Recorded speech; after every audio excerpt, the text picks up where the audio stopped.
இளைய மக்கா நான் தான் உங்க நிலையில பேசுறேன். நண்பர்களே, இன்னைக்கு இந்த பதிவு யாருக்குன்னா நம்ம தலைவர் உடன்குடி முத்து ஜிபி முத்து அண்ணாச்சிக்கு. ஜிபி முத்து அண்ணாச்சி பத்தி என்னடா பேச போறேன்னா, ஒரு முக்கியமான விஷயம் இருக்கு. நம்ம தலைவர் ஜிபி முத்து அண்ணாச்சி ரொம்ப அழுது வேதனைப்பட்டு ஒரு வீடியோ ஒன்று போட்டிருக்காரு. அது என்ன ஏது இந்த வீடியோ ஃபுல்லா பார்க்கலாம் வாங்க. நண்பர்களே, நம்ம தலைவர் ஜிபி முத்து அவர்கள் ஒரு அவசரமான வேலையா காட்டு பக்கம் ஒரு கிணத்துக்கு போயிருக்காரு.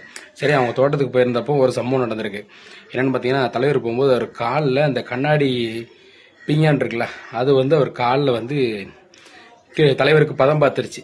பதம் பார்த்துட்டு தலைவர் எடுத்து பார்த்துருக்காரு. அது இந்த சரக்கு பாட்டில் மது பெரியவர் இருக்காங்கல்ல, அவங்களெல்லாம் குடிச்சிட்டு நல்லா என்ஜாய் பண்ணிட்டு அந்த பாட்டிலாம் அங்கனே உடச்சி போட்டு போயிருக்காங்க.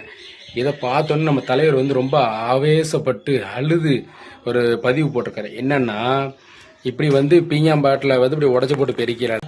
என் காலில் குத்தி, சரி என் பிள்ளைகளு என் மனைவி இவங்க எல்லாரும் கிணத்துக்கு வருவாங்களே, அப்போ அவங்க காலில் குத்தினா என் பிள்ளைகள் என்னெல்லாம் ஆகும்.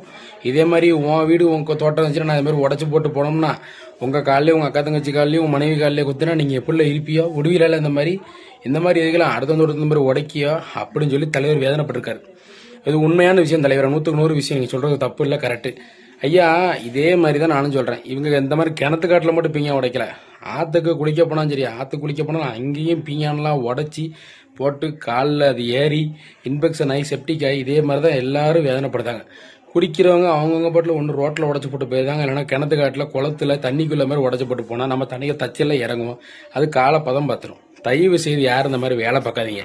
சீப்முத்து அண்ணாச்சி பேசின விஷயத்தில் உருப்படியான ஒரே விஷயம் இது ஒன்று தான், சரியா? அதுக்கப்புறம் தலைவர் இன்னொரு விஷயம் வச்சிருக்காரு. என்னன்னா, அவருக்கு மனசே சரியில்லையா, மனசு ரொம்ப நொந்து போயிருக்கேன், நான் மனசு சரியில்லை அப்படிங்கனால நான் கிணறு வாங்கி நான் ஃபுல்லாக விவசாயம் பண்ண போகிறேன் அப்படின்னு சொல்லியிருக்காரு. தலைவரே, அப்போ உங்களுக்கு மனசு சரியில்லைன்னா நீங்கள் கிணறு வாங்கி விவசாயம் பண்ணுவீங்களா? அப்போ எங்களுக்கு மனசு சரியில்லை, நாங்கள் என்னத்தை வாங்குவோம்?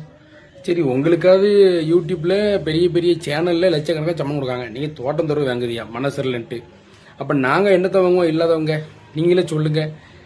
எங்களால் ஒரு நல்ல சாப்பாடு கூட வாங்கி தர முடியாது. நீங்கள் மனசு சரியில்லைங்கிறதுக்காகவே தோட்டம் வாங்கிருக்கீங்க, ரொம்ப சந்தோஷமாக இருக்கு, சரியா? மனசு சரியில்லாததுக்கு எப்படி? அப்போ மனசு சரியாக இருந்தால் என்ன வாங்குவீங்க? வீடு கீடு காரு கீடு வாங்குவீங்களோ, நகை நட்டு வாங்குவீங்களோ? சரி, என்னத்தையா வாங்குங்க, சரியா? நல்ல வெயிலுக்கு நல்ல இளநீ கிள்ளி தென்னை மரமும் நல்லா வைங்க என்னாச்சு, அப்போ தான் இளநீ கிள்ளி வந்தால் குடிக்க முடியும், 4 பேர் ஆஞ்சிட்டு போவான். ஆமாம், ரைட்டு மாப்பிள்ளைலா.